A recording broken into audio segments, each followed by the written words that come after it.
and it's actually my voice with some a little manipulation and some distortion. So no, I'm sorry.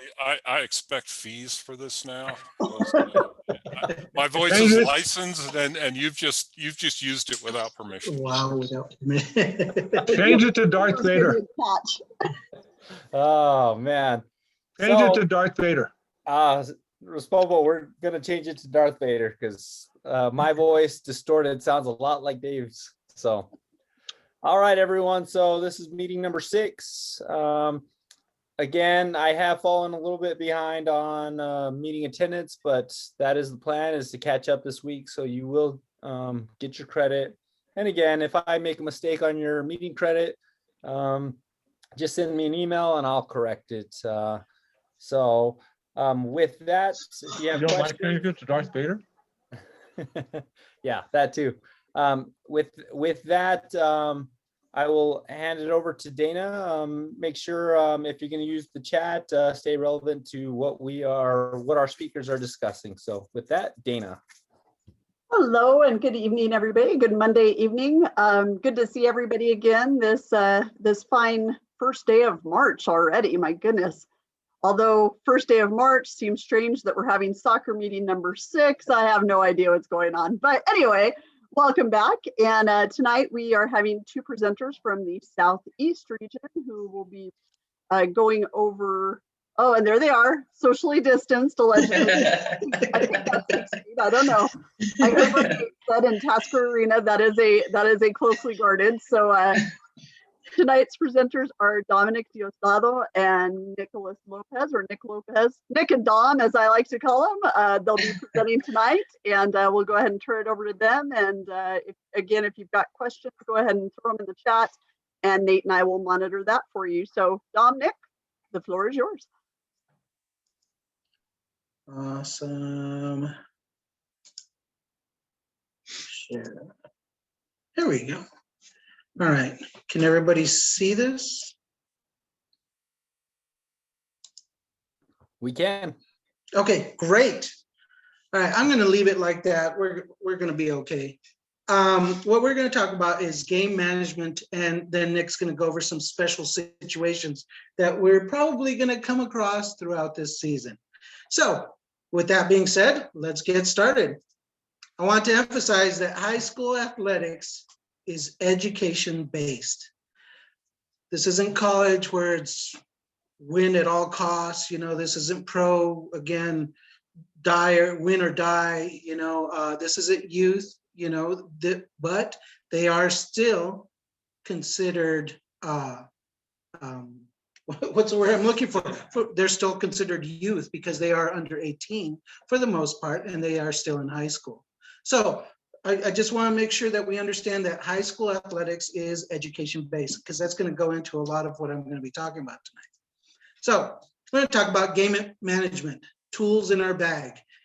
Undoubtedly, many of you have a tool bag, that you use around the house, or if you're into construction. And you know that sometimes you use every tool that's in your bag during a project. Sometimes you use 1 or 2 different tools. Tonight, we're just giving you guys some recommendations on some of the things that you can use. So these are just tools that are in your bag. You might want to try them if you've never tried them before. You might want to enhance them a little bit. I think I came to a revelation on one of the slides that we're going to talk about tonight. And so that I'm going to try something new this year. I've been doing officiating at any certain degree of level for 34 years now. Yes, I am that old. I am always willing to try something new. And so one of the topics I'm going to talk about will be something new that I'm going to try. And I try to encourage you guys to try something new every year too. So let's talk about some of our tools in our bag. We're going to talk about pregame with our fellow officials. We're going to talk about with the teams, the pregame. We're going to talk about whistle, your card progression, and just briefly talk about mechanics. I'm not going to do any signals or anything like that, but we'll talk about it because that is one of the tools in our bag. Pregame with officials. With Arbiter, now that we have all these assigners that we're talking, it's great because you have all the contact information with the officials that you're going to be working with, the teams that you're going to be officiating for, the athletic directors that'll probably be your administrators at your fields. So make sure that you contact each other and the athletic directors, especially if you're going to a site that you've never been to before, so that you can know when you guys are all going to get there, what, who you're going to be working with. Most of the time we're within our own region, so you know who you're working with. But if you're working with somebody outside your region, especially contact them so that you guys can get a one-on-one and know what you're going to get into when you arrive there. Arrive looking professional. We're going to have a couple of little videos here in a second. And I will be talking about planting a seed. We want to plant seeds to make sure that we sell our calls when we're officiating. Okay, 30 minutes minimum. I know the rule book says our duties begin 15 minutes before or when we get there. So 30 minutes is plenty of time for you guys to have a good pregame with the officials, to discuss expectations from the third team, and also get with the teams and talk about what's going to happen throughout that afternoon, that evening, that morning. So we're going to do a couple of quick little videos.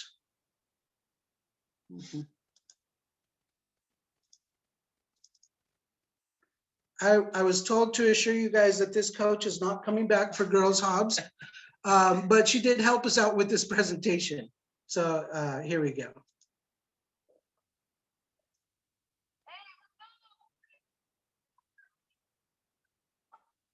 Dom, you'll have to screen share again and then go share your video.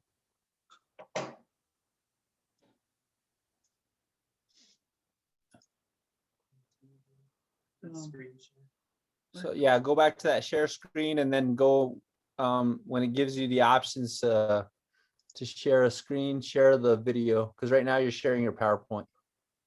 Oh, okay. So go to this and then share screen. Where is it? Oh yeah, right there. Sorry about that, guys. Here we go.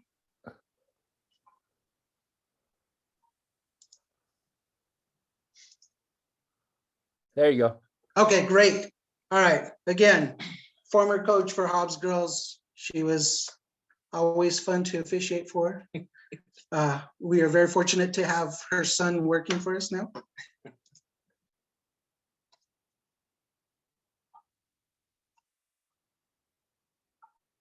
All right, one last tip. If you want to optimize, so go back to share screen. So pause that.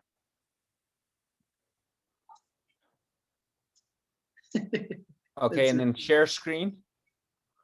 And then there's those two check boxes at the bottom that say optimize. And then share sound. All right, let's try this again. There you go. Hey, let's go! 40 minutes of game time. Let's get warmed up. Hurry up.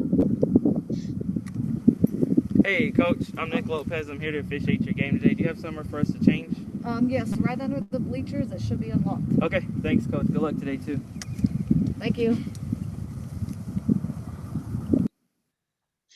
All right, Nick has shown us how when you show up to a game, you should be presentable, you should be official, you should be ready to do that game, Now we're going to talk about Dave. Now, Dave is an official. I haven't sent in his registration form yet, but we'll talk about him here in just a sec. Hey, everybody hustle in. 5 minutes. Let's get a drink. Get ready to play. Hey, Coach. I'm Dave. I'll be your official today. You guys ready to go? Do you need to change? Yeah, I'll just change here between the two girls' benches. Can you hold this for me? Great, Sure. Thanks.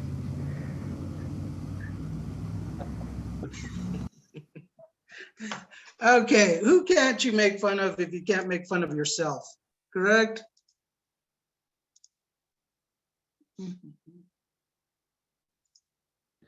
We're all Now- muted, so I'm sure we're all laughing because I laughed out loud. When we show up to games, 30, 40 minutes, I like 40 minutes when I've gone to a venue that I've not been to before. State tournament is a totally different story. I think we're there a couple hours early. Here locally, I try to make it 30 minutes, that me and my fellow officials arrive so that we look like Nick. We look presentable. Okay. What Dave did, I'm sure his heart is in the right place, but showing up to what I wear to work for working for the railroad and handing a ginger beer, I can assure you it was not a Coors, but apparently I was told it looks like a Coors when I was drinking one time. So, but also being illegal, what kind of appearance, what kind of seed are we planting when we arrive 5 minutes before game time, totally unprepared, not ready to do what we're about to do as professionals? Okay, so just keep that in mind. Again, purely satirical. I would never show up to a game like that. Dave might, but I wouldn't. So let's talk about a few tools in our bag. Here we go. Pre-game with coaches and captains. This is your time to speak to the coaches and the captains for your expectations for today's match. Okay. One of the biggest things that we have to do is emphasize sportsmanship. Again, educational-based athletics. One of the phrases I like to use is, we're out here to learn, whether it's to win, lose, play soccer, or most importantly, be good sportsmen. Show good sportsmanship. So this has to be included in your pregame with the coaches. And then here's a time where you can ask teams if they understand the new rules for the year. This is not a time to do a district clinic, but it is a time to understand if the coaches are informed about the new rules for this year. And then, of course, along with the coin toss, you discuss other special topics such as COVID-19 considerations, properly versus or legally equipped players. And since we're doing it here in the spring, and actually just this morning we got snow down here, your halftime periods. Because remember, you have to have 2 equal halves for high school soccer, okay? Let's talk about another tool, and that's your whistle. Whether you use an electronic whistle or you're going to be using the mask that covers a whistle, make sure that we're going to use the whistle at least 4 times during the match, 1 to start each half, 1 to end each half. But I want you, in between those whistles, let's vary our whistle due to the severity of the foul. If it's a light, easy foul, quick tweet is fine. If it's a hard foul, let everybody know that you saw a hard foul, that you're invested in this game too, and give it a hard whistle for that hard foul. And remember, it's only 1 whistle while in play. If you blow your whistle and you need to do an administrative whistle, that's not, an administrative whistle is not to stop play, but it's to tell everybody, hey, look at me. I have additional information to give. Tweet, tweet, look at me. We have substitutions that need to go on.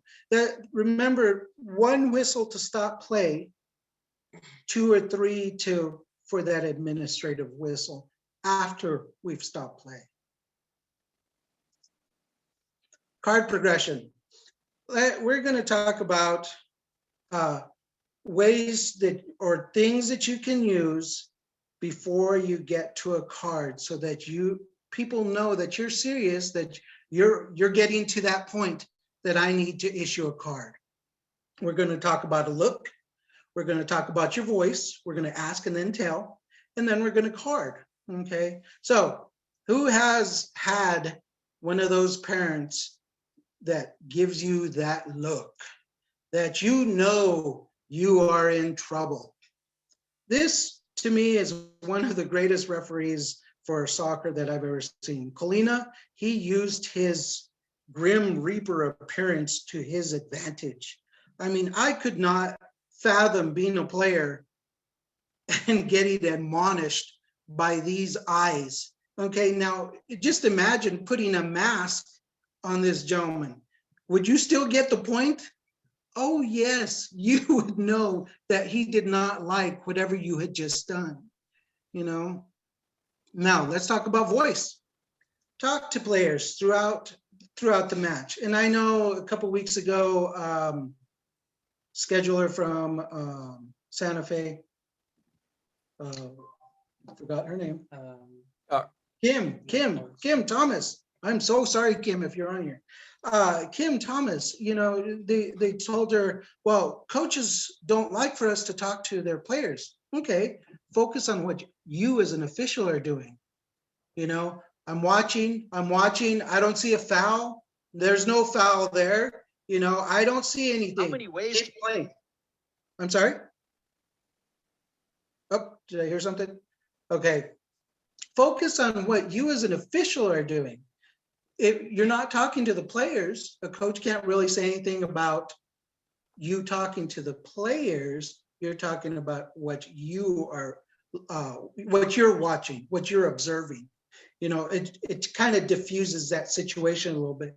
You're not talking to the kids, you're talking about yourself. You know, and of course, different situations require different approaches. When I've mentored some officials, I talk about when you go out there, you have to be the biggest person. You have to have the biggest bat. And of course, the bat isn't the term I usually use. But sometimes you have to have a lot of empathy too, because these are children and sometimes they make a mistake, you know, and you have to have some empathy when you're approaching them about this. And of course, using advantage. Soccer is so fluid and so dynamic that you use your voice for advantage and use your voice. And I'm going to call somebody out, and I already told him that I was going to call him out. Robert Gage is excellent at using advantage. The whole stadium knows that there's an advantage. You know, I saw a foul and we're letting things progress because I think this team has an advantage. You know, use your voice for that advantage. Give it loud and hard if you need to. Give it so that people will understand that you've seen something, but yet we're going to keep playing. And lastly, this is the one that I wanted to talk about that I'm going to try this season. I've been fortunate to go through a little seminar called Love and Logic. And one of the things that I took out of there that I was going to try in officiating is using phrases like, I know, and what did I call? Now, the way you use this, and I know for myself personally, it's going to be kind of hard. You can't use it sarcastically. Just a real level, hey, what'd you call, ref? I don't think you called that right. I know. You know, or if they keep talking, you know, or there's a different situation, you know, oh, what are you doing? Or why, what was that all about? What did I call? It really diffuses the players, you know, by using the phrase, I know.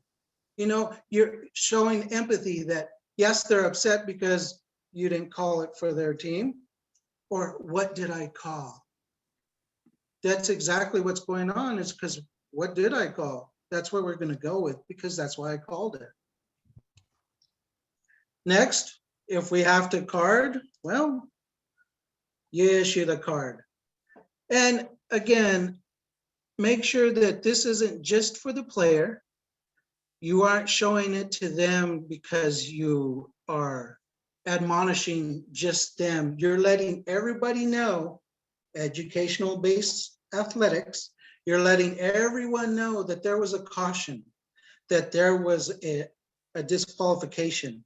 And looking at the face on this young lady right here, can you tell that she was unimpressed with what just happened? Of course. Use your facial expressions, give them the look, you know, use your tools to let them know that what they've done is not in the spirit of the game. And then lastly, mechanics. Another tool in our bag, oops, went too far. Another tool in our bag that we need to use correctly. When you're selling your calls, okay, when you're making coaches and spectators and players understand that you know what you're doing, you present it properly, okay? So if you have correct calls, it takes out a lot of the, oh, ref, oh no, he's right there in line with that defender. That must be right because I'm 50 yards away. Often do coaches say that? Hopefully more than we probably know. You know, so make sure that you're using your signals properly. Don't go across the body to give signals. Make sure that you give good 45-degree angles. Make sure that you look sharp. Okay, so with that being said, we've talked about some of the tools that are in your bag. Do we have any questions? I'm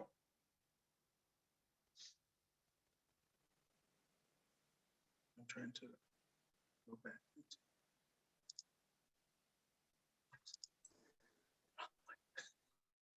Hey, Dom, this is Cindy. I had a question. With our electronic whistles, how are we gonna do, because we can't do louder? So do we just work on practicing longer? Longer, you know, and I know Nick has gotten his in and we were playing with it for a little bit. I'm gonna get mine in pretty soon too. I mean, just, there's no way to really make that louder, right? You're gonna set it to your highest volume. Right. But longer, oh, okay, she meant that, you know? Oh, she's calling a hard foul, you know, because what are the coaches and the players already doing? Oh, you know, their volume's starting to come up. And if you give a longer whistle, especially with these electronic ones, I think it kind of people understand, you know, that, oh yes, they did see a hard foul on that one. Yeah. Hey, boss man. There are three settings on that, on most of those electronic whistles. And the middle setting seems to be the loudest. Yes, we actually were playing that with that one, and yeah, that middle setting was the loudest. We could hear that one the best. And if you click that a little bit or hold it down a little bit longer, oh yeah, I think you'll get your point across. Hey, Dom. Yes. Also recommend that the referees, of course, using their body language, approach the situation with more earnest. Explain, Justin. Was that Justin? Yeah. Okay. So you're gonna have the whistle, you're gonna be holding it down, but also using your body language, get to the spot of the foul. You know, more earnest, as opposed to just using the whistle, holding it down. Use the whistle, and then of course run up there, using your hands, letting them know you just body language, because like I said, the whistle is just a flat tone. Right. Oh yeah, the forceful, okay, here's a 45-degree angle down towards the penalty spot with a long whistle. Yeah, he definitely saw a penalty. You know, he's right there. That whistle is loud, it's long. Yeah, it has to be, you know. Any other questions? Awesome. I'll take your silences. We're good. All right. So I'm going to change it over to Nick. He's going to go through these next slides. And thank you very much, guys. Hey guys. So I'll be talking a little bit about special situations, especially with this season. Some of these are definitely going to come up. Maybe more than once they're going to come up. But one of the first ones I wanted to talk about was an inadvertent whistle during play. You know, we're going to have the whistle with the mask. Some of us are going to have the whistle with the mask. Some of us are going to have the electronic whistle in our hand. With the whistle and the mask, you know, it's going to be bound to happen. You know, maybe you take a hard, deep breath and it accidentally blows into the whistle. Or even with that electronic whistle, you know, we're holding it. We may get tempted like kids and want to try to push that button that we have in our hands, and we may set off that whistle. So the first thing we want to do is when we give that inadvertent whistle, the first main thing we want to do is find where's the ball when that inadvertent whistle happened. That's the main thing, because we want to see where that ball is so we know what the proper restart is for that inadvertent whistle. The main two things when an inadvertent whistle happens is where's the ball. If it's in the penalty area, we're always going to go with the drop ball to the goalkeeper. Even if it's the attacking team in that, even if they're about to score something, and we give that inadvertent whistle, it's going to be a drop ball to the keeper no matter what. I know you may have some problems with that and stuff. With that, we just want to try to get it back in play as fast as we can so we don't deal with issues from coaches and stuff like that. So if the ball, when the inadvertent whistle happened and it's in the penalty area, we want to drop the ball to the keeper. And of course, when we drop the ball to the keeper, make sure everybody's outside the penalty area. That's one of the main rules in that. Just make sure everybody's outside the penalty area when we drop it to the keeper. The attackers are at least outside the penalty area when we drop it to the keeper. The other one is if the ball is outside the penalty area when the inadvertent whistle happened, we want to give the drop ball to the team who was in possession when that inadvertent whistle happened.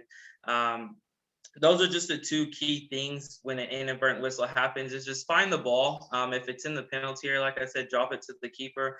Make sure all attacking players are outside the penalty area. And then if the ball is outside the penalty area when that inadvertent whistle happens, we want to drop the ball to the team who was in the last possession. Of course, on those drop balls, I think the defending players have to be 4 yards from when we drop the ball. So like I said, with these inadvertent whistles, it's going to happen this season, guys. We all know it's going to happen. It may happen more than once in the games.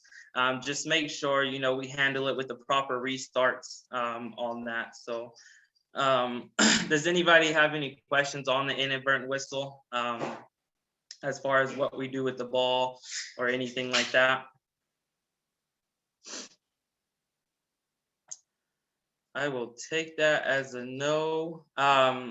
The next special situation we want to talk about is injured players. It's not, we're putting this in there because, it happens and stuff. How do we want to handle the injured player?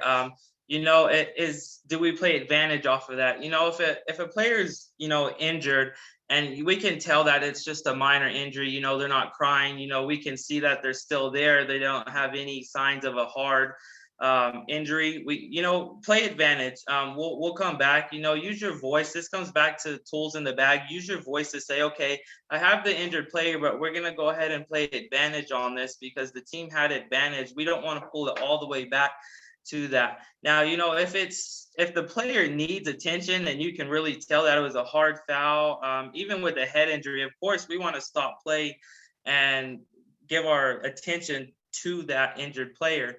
Especially if it's a head injury. And then in that case, find where's the ball when I stop that, with that injured player and stuff, and give them the attention they need. Now, if there was misconduct involved, of course, we want to deal with the injured player first and then deal with the misconduct. We want to give all of our attention to that injured player, especially if there's a misconduct involved. And this comes back to using your voice. Be like, okay, I have the injury. I have the misconduct. Let me go over here and handle this injured player, because you can always come back to that misconduct and deal with that misconduct. The main thing is these are high school kids. We want to give them our full attention. If someone's seriously injured, give them all your attention. Make sure they're okay. Get them the necessary attention from a medical staff that they need. And we can always time stopped anyway, so give them all the attention they may need to that. Does anybody have questions about dealing with injuries as far as if there's misconduct involved, if there's advantage called with that? Does anybody have any questions?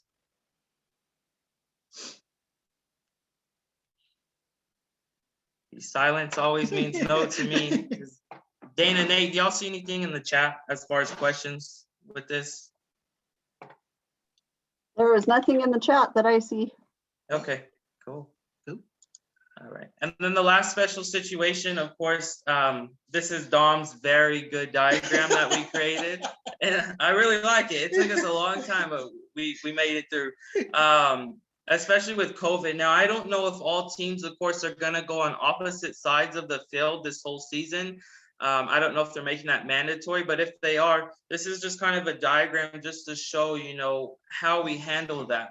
And if these teams are going to go on opposite sides, of course, it is a rule that they have to be diagonally across from each other if they're going to go on opposite sides. And I'm pretty sure they're going to make them do this just for COVID reasons, just to make sure social distancing and all that. So the main thing that we want to just pay attention to, if they go on opposite sides, of course, they're diagonal. And then these spaces right here. So these spaces right here, this little space, the arrow right here pointing to your left that says 10 feet, that's the space between the touchline and the bench. We just got to make sure they're 10 feet from each other, from the touchline to the bench, because we want to give our AR that view that they can see down the line. Nobody's crowding the line. You know, if someone needs to run out of bounds and save a ball to keep it in, you know, we want to make sure there's that space that they can do that with. The 10 yards right here with the arrow pointing down. Now that is from the halfway line to the start of the bench. Of course, it has to be 10 yards. That's just to give spacing reasons too. As far as bench personnel and all that, just make sure, I would make sure they have like pennies on, different colored pennies, because Dominic was saying this too, is, you know, our ARs are going to be looking directly across to those bench personnel players. So, you know, we may, it may happen where we get, if they don't have pennies on, we may get them mixed up with a player on the field for some reason, may think someone's offside when they're really not, or someone's not offside when they are. So just make sure that we have the spacing between the bench and the touch line, and then that halfway line and the bench. Because like I said, you know, we want to make sure our ARs can see down the line, that it's not crowded. If a player needs to run out to save a ball, they can do that. So this is just a quick diagram we put together just to show that. Because it's going to come up this season. I don't know if they made it mandatory, like I said, where they have to be across the field from each other. But if they are, just this quick diagram, just a reference, just to make sure we have spacing correct and that they're diagonally across from each other. And then with that, that's all we have. Do y'all have any questions about any of this, about our beautiful diagram or anything?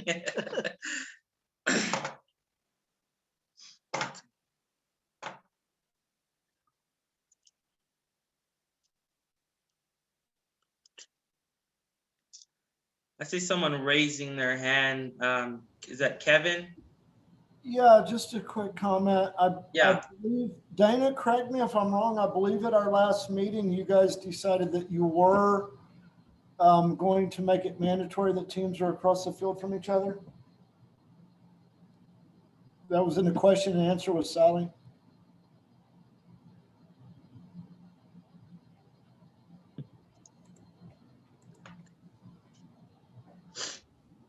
Did you guys hear that?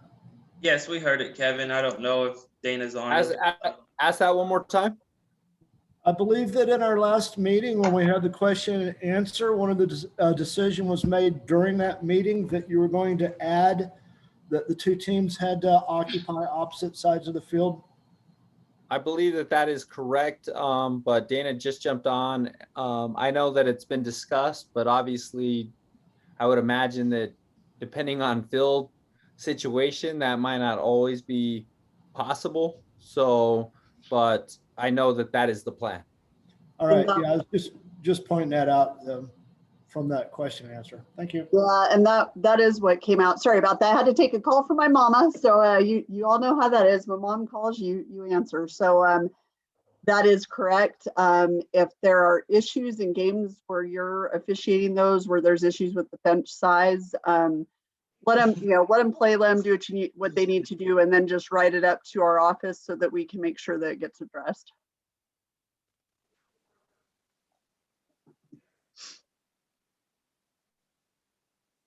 So this changes the mechanics of the center referee as well, because he has to watch both sidelines now for substitutions.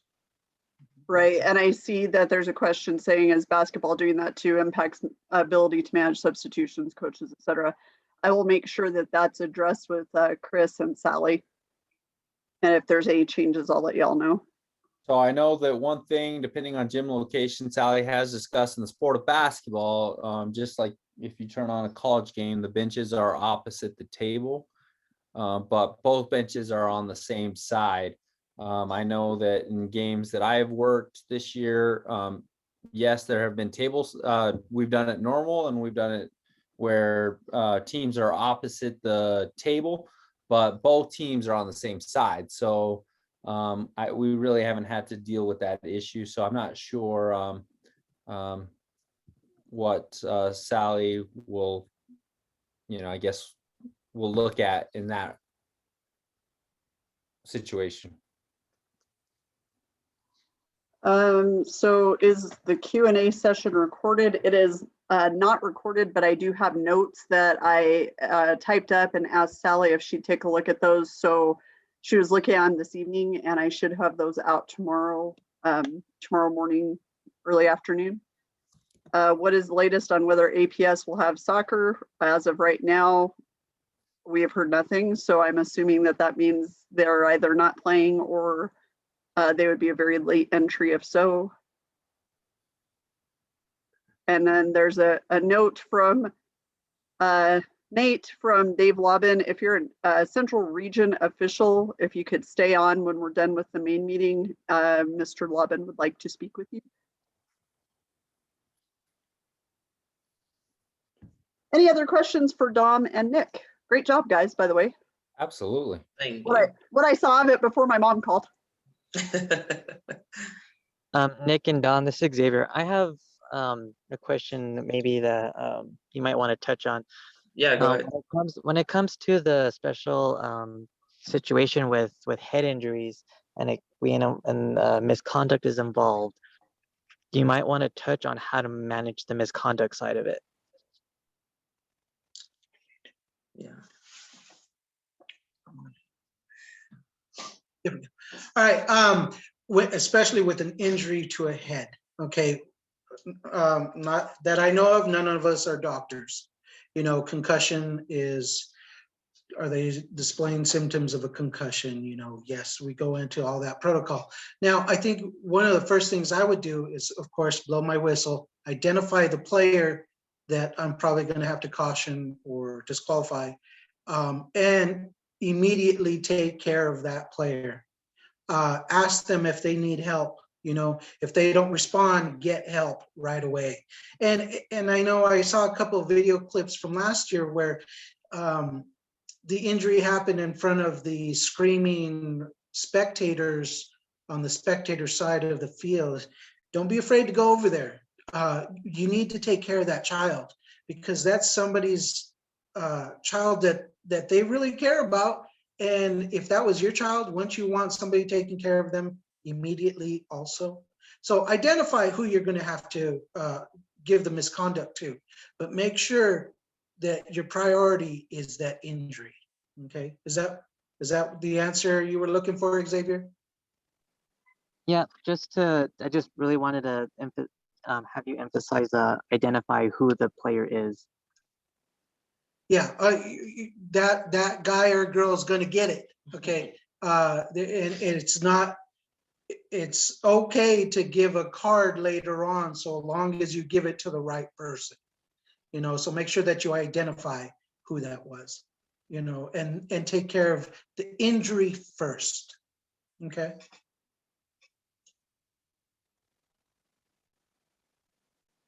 I want to add to that question, if you don't mind. Okay, the injury first. Let's say two teammates collide while trying to take the ball from somebody. It's a pretty bad collision. One of them goes down, gets hurt. You think they're probably hurt bad. The guy has an advantage. He's driving on goal. What do? You play the advantage. You're going to have parents screaming bloody murder. You stop the play. You're going to have parents screaming bloody murder. Okay, so let me understand your question real quick. Two teammates hit each other and fall down, creating an injury? Well, let's say they hit each other and there's an injury. Okay, and it's two teammates. Okay, do we have a foul? Well, it depends on, were they trying to tackle the ball from the other player? And let's say they did, they tripped him, but he didn't fall down and he continued to go. So you do have a foul.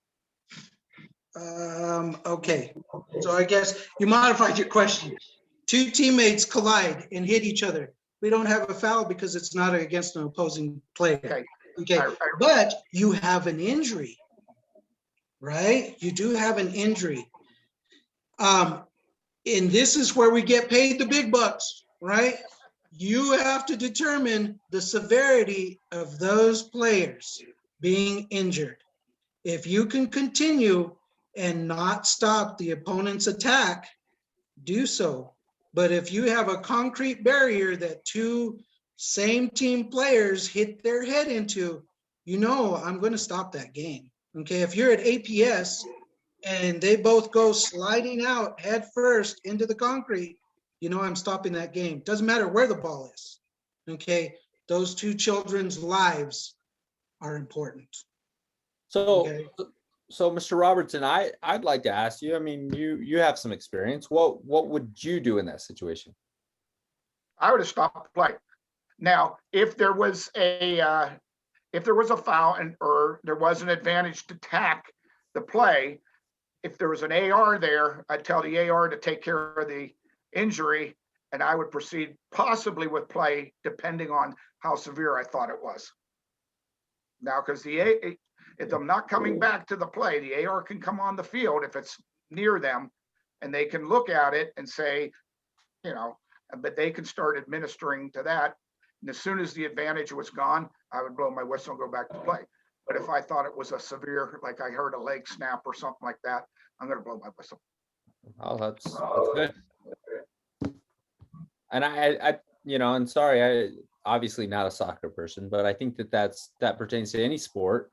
I know that in my sport, the sport that I officiate, it's, you know, if it's severe, we kill the play right away. But if it's not affecting the play, or, you know, one official, and of course we have the advantage of having all three on the court at the same time, not like the ARs in the center.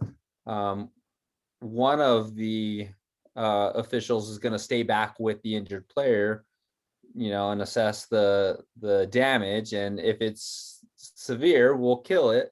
If not, then we, you know, wait for that play to either score or a quick turnover or something, and then we'll kill it. But at that point, you know, so I mean, and it's very similar, I think, from sport to sport. Because the big thing is the parents are going to be screaming at you either way, and you're just going to have to tough it out. Right. And that's advantage to this year, we won't have parents. It'll be the AD up in the booth. And perception wise, that's why it's nice for us when we have one official that doesn't even go to where they're supposed to, and they just stay kind of, all right, hey, I'm watching this player, we're good. And as soon as I have the opportunity to kill it, I will, but I'm not going to kill the fast break. Yeah. And that would be the perception of, you know, hey, parents, I know we're good. We're right here. We're okay. And as soon as I have the opportunity, I'm going to kill it. Boom. And then usually parents aren't going crazy. It's when we leave the player in one end of the floor, and we all go down to the other end and we let play happen. And that's when we get ourselves into trouble. So, but again, I don't know how soccer works, and I don't know if the AR can actually come out onto the field and do what we do in basketball. So this is Kevin again. I had something to add to the misconduct part of this also. If you have a hard foul that's going to require misconduct and an injury, yes, you take care of that injury first, but you can pull your card out of your pocket and hold it in your hand to your side without going through the process of booking someone, so that everyone knows that someone's going in the book, and that can help calm the situation down while you take care of that player. And then when you come, when the player is taken care of, you can come back to the actual booking. But you've indicated to everyone that's around that field that you saw the foul, there was misconduct, you're going to book somebody, you're just holding that card down in your hand to your side. and communicating that in a very subtle way. Agree, disagree on that one. Just reason being, you don't want the yellow card to be perceived as a threat. Okay, if you're holding that yellow card out like a handgun ready to be drawn above your head to fire, okay, it can be perceived as a threat. So just again, I think Ryan hit the nail on the head here. This is where your body language and your gestures and words become your best tools. Okay, talk to them. Number 10, I got you. We're coming back with a caution. Okay, he already knows. All right, let's take care of that injured child first. Okay. Good questions, Kevin. Now, I think there's a bigger part to this, though.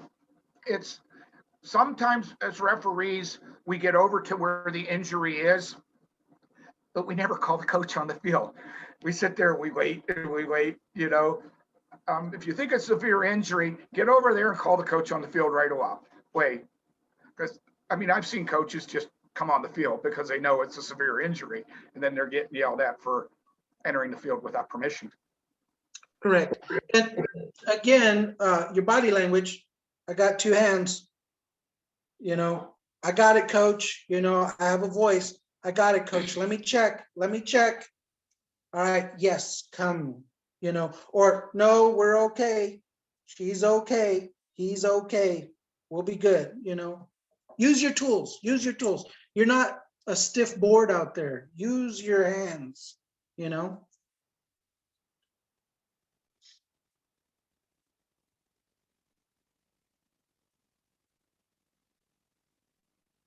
Any other questions? Going once, going twice. Sold to Dana and Nate. Very well done. Nick and Dom, thank you again. That was good stuff. And the thing I love about these presentations is, as Nate and I are on all of them for all of our sports, there's so much that really crosses lines between all of the different sports that we sanction. So it's really interesting to hear how the sports may be the same, but much of the time, or the sports may be different, but much of the time we're speaking the same language. So I think Nate and I really learn a lot about that, and I think it'll help us as far as finding similarities and things that we can discuss with the officiating population as a whole. So really, really good stuff. I always love game management presentations. They're kind of my favorites. So I enjoy learning about that because it's the outside of the rule book stuff that I think really makes officials go to that next level. It's, you know, the rule book and the mechanics. That I don't want to say that's the easy part, but it's probably the easier part than game management and the experiential stuff. So I really enjoyed that. And thank you guys. And thanks for representing the Southeast region well. We appreciate it. Absolutely. And I have to agree. I actually, a couple weeks ago, I worked a college basketball game, and I remember I'm watching this play, and it was actually from a volleyball presentation, and just the thought process had me thinking other sports. And I was in a basketball situation, and it's the same stuff here that I take. And so fortunate that I get to watch all the different sports, and it helps my personal game. But I'm telling you, what we do, whether it's soccer or football or track and field, I think we all do the exact same thing, just in different situations and different rules, obviously. But management, communication, everything is almost identical, and little tidbits on how to communicate with coaches. That's huge for me, because that's the biggest part of my game that I'm working on. And absolutely every group has a way of communicating differently, and I've used some of that communication stuff in my games, and it's phenomenal. So I really, challenge you to maybe look outside and go and ask to be a part of some of our other sport meetings, and maybe you can pick up something that might help you in your sport. So just a little something out there. Yeah, this is good stuff. And Nate and I say it all the time. We really are to the point where we enjoy our our evening work more than we enjoy our day work, because we actually get to be a part of these and we're learning a lot, and we get to interact with all of you instead of trying to get through the backlog of emails that I will never, ever, ever catch up on. So this is good stuff. I mean, we really enjoy it, and we appreciate the officials for participating and everybody who's presented. I think that it's been really well done this year. So we appreciate everybody's efforts and everybody's attention, and we're learning a lot. So Nate and I are kind of lifelong learners with this, and we appreciate the opportunity, really. So thank you. Yep. Any other questions for our esteemed presenters? Look, I called you guys esteemed. Nick almost laughed. And I've known Dominic too long. I think he knows I might have been exaggerating a little bit. I don't know. As far as attendance, that will all be caught up this week at some point, including tonight's meeting. So I will get that caught up. We've been trying to get schedules in for multiple sports. Thank you, soccer assigners. I was just saying this week, had you not, had you guys said, you know what, Nate, you can put the schedules in, or you guys can, I'd be losing my mind. So the fact that you picked up the slack on the soccer side absolutely helped us, because the other two sports that are kicking off have been crazy. And so the fact that you have been able to pick up the slack there, that helped us out tremendously. So assigners, thank you so much for doing that. And again, if you run into a situation, I'm not as busy, but if you need help with schedules or anything like that, then let me know. I can now pick up the slack for you now that I'm caught up on the schedule side. And don't send them to me, because they'll take me 3 times as long as it takes the assigners. So you don't want me to hold up the process. Nate's a little more, well, a lot more proficient than I. If there's no other questions, if you're not a Central Region official, you can go ahead and log out. We've got your attendance, we've got your login time and information. So thank you for being on tonight. If you're a Central Region official, if you'll stick around for Dave to do whatever he needs to do. Thanks everybody, and have a great week. We appreciate you. Thanks, Nate. Thanks, Dana. Of course. Yeah. So welcome back, Central Region refs. If I haven't seen you yet, good to have you back. The gist of what I want to get to tonight is that we got a pretty light schedule of games in the Central Region. There's so far, and I think this is most all the games are in, and I've got 142 games for March into the first couple days of April. So that is, compare it to what I'd have in the past falls, 950 to 1,000 games. So we're way under our numbers for games. Obviously, the 2 big factors there are APS being out of the mix, and the fact that we're running a little more than a 4-week season as opposed to a 10-week season. Well, between those 2 things, it's light. And if you're wondering, well, why haven't you seen a schedule for this Saturday? It's because there was only 1 game on the schedule, believe it or not. And I'm not sure exactly why that is, but I suspect it might be the 14-day window that schools have to wait between announcing they're in and allowed to play their first game. But whatever the reason, 1 game is on the schedule for March 6th. I don't expect to have any added, and then that week after we start to add games at a higher frequency, at a higher rate. So so my assigning practices are going to be, I'm going to try to spread this around as much as I can to get everybody involved. I know a lot of folks out there, a lot of you officials want to get back out on the pitch and do your thing. I'm cognizant of that. And so I'm going to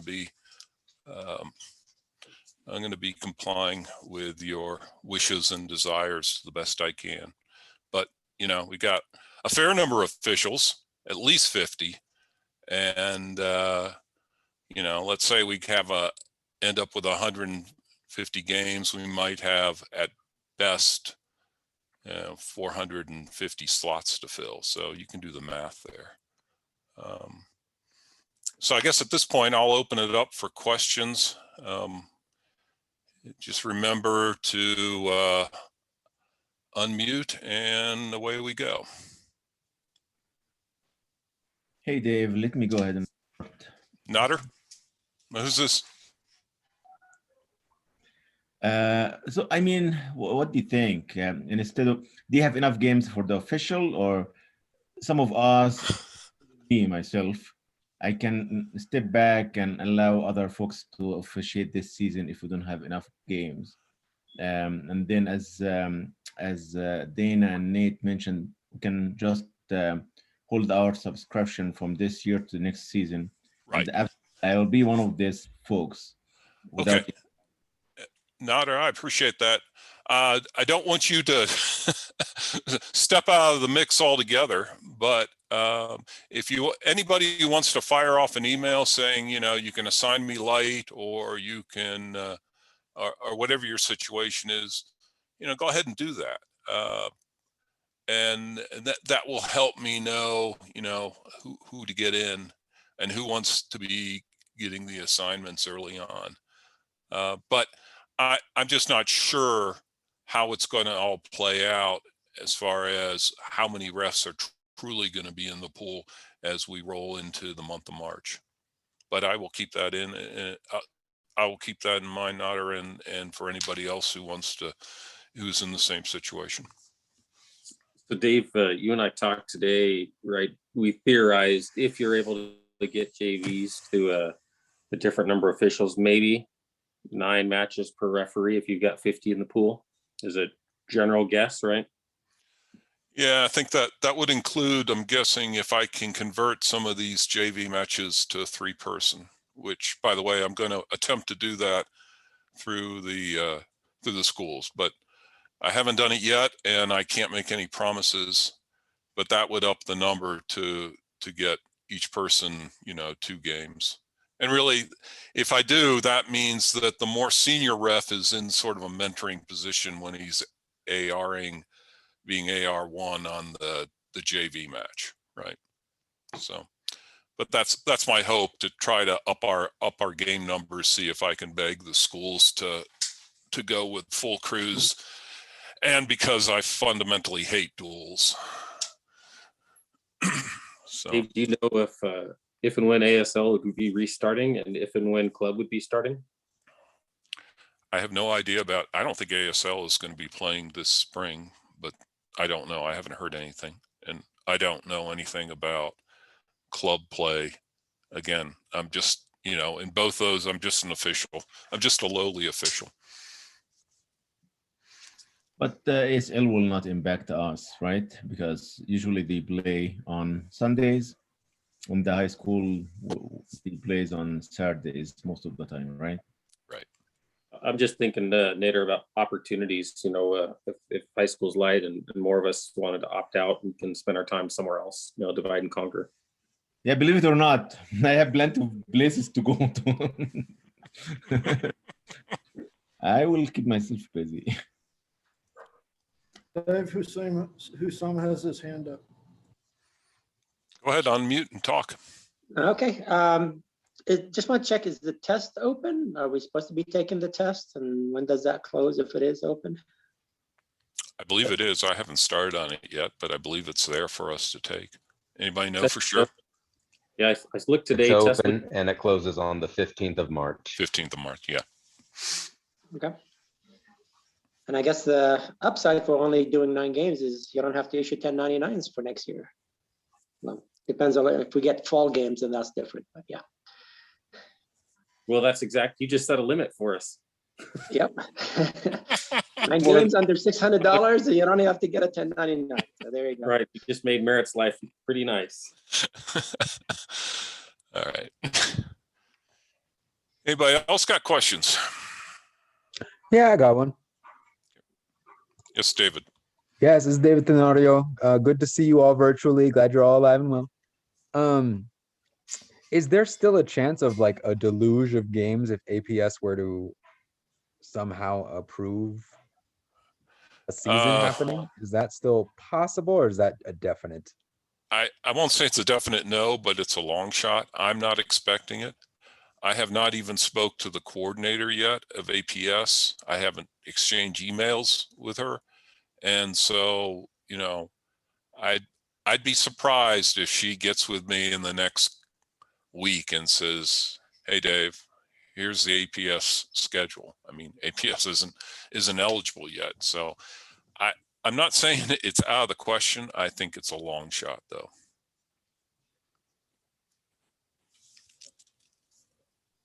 And Dave, just so you know, I saw the question from David in the chat about list of participating schools, and I just put that link in the chat. So you have to scroll through a little bit to get to soccer, but it's in there. I see it. Yeah, it's folks, if you do click on that link, open up that PDF. Those are the schools that are in right now, and APS is not, nor is the 3 Valencia County schools. They are not participating. Keep in mind, Dave, and Central Region officials, you know, there are some regions that are playing more so than others. It's not going to be a lot. I think most regions can cover their own games, but there might be situations where Central Region officials may have to, you know, help in a situation. Obviously, you'd have to be willing to travel, or, you know, and obviously, but those are other situations. Right. So what Nate says, and I will follow up on this, we have a Zoom meeting between the assigners next week, and I will bring that up as a point in that any of the assigners from the other 4 regions, if they need help with any games, you know, I'm going to sell you guys out to them. And that just means I'll put out the email that they'll put the request for help. I'll respond by putting an email out to everybody, and we'll see if we get takers for folks that want to travel out to remote sites. It's fun. It's an adventure. Of course, mileage reimbursement would be important to that, Dave, right? So would be important to me. Yeah. Yeah. Yeah. And it'll be funded. Yeah,